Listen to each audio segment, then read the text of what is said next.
We often get forgiveness wrong. We think it means saying, "It's okay," or "What you did doesn't matter anymore." This is a heavy story we tell ourselves. It feels like weakness, doesn't it? Like we're just rolling over and accepting bad behavior. We believe it means we are condoning the hurt, the betrayal, the pain. This belief keeps us trapped. It makes forgiveness feel impossible, like a mountain too high to climb. But this understanding is a heavy cloak weighing us down. This common idea about forgiveness is a myth. It's a story that keeps us small. It suggests that if we forgive, we are somehow saying the offense was not a big deal. Or worse, that the person who hurt us is now excused. This is simply not true. Forgiveness is not about them. It is about reclaiming our power, not giving it away. We need to see forgiveness for what it truly is, a brave step towards our own liberation. So, what is forgiveness then, if not forgetting or excusing? Forgiveness is an internal process. It is a gift we give to ourselves. It is about finding peace within our own hearts. It is about releasing the heavy burden of anger and resentment. These emotions tie us to the past, to the person or situation that caused us pain. Forgiveness is the act of cutting those ties. It is about saying, "I will no longer let this pain define my present or my future." Forgiveness does not mean we have to reconcile with the person who hurt us. Reconciliation requires two people, the one who forgives and the one who is forgiven and shows remorse. Forgiveness, however, only requires one you. You can forgive someone even if they never apologize. You can forgive someone even if they are no longer in your life. It is about your internal state, your own well-being. Ultimately, forgiveness is about freedom. It is about freeing ourselves from the grip of negativity.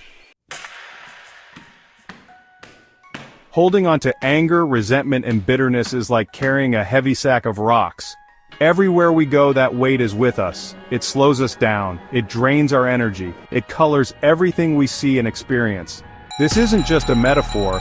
It has real, measurable effects on our bodies and minds. When we are chronically angry or stressed from unresolved hurt, our bodies are in a constant state of high alert. This is incredibly taxing over time. We might not even realize how much energy it consumes. Our bodies are wise, and they respond to our emotional states.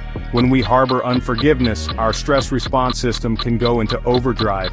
This means our bodies produce more cortisol, the stress hormone. Chronically elevated cortisol levels are not good for us. It is a silent drain on our physical resources. The good news is that choosing forgiveness can reverse many of these negative effects. It can bring profound healing. Numerous studies have explored the benefits of forgiveness.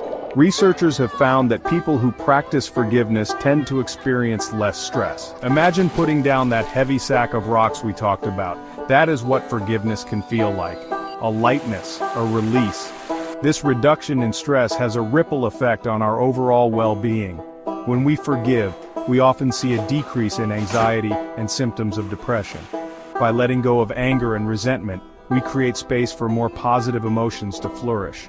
Hope, peace, and even joy can find more room in our hearts. Studies have shown that forgiveness can improve cardiovascular health. It can lower blood pressure. It can even lead to a stronger immune system.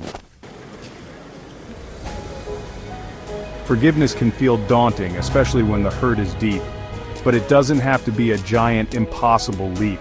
We can approach it in steps. Think of it as a journey, not a destination reached overnight.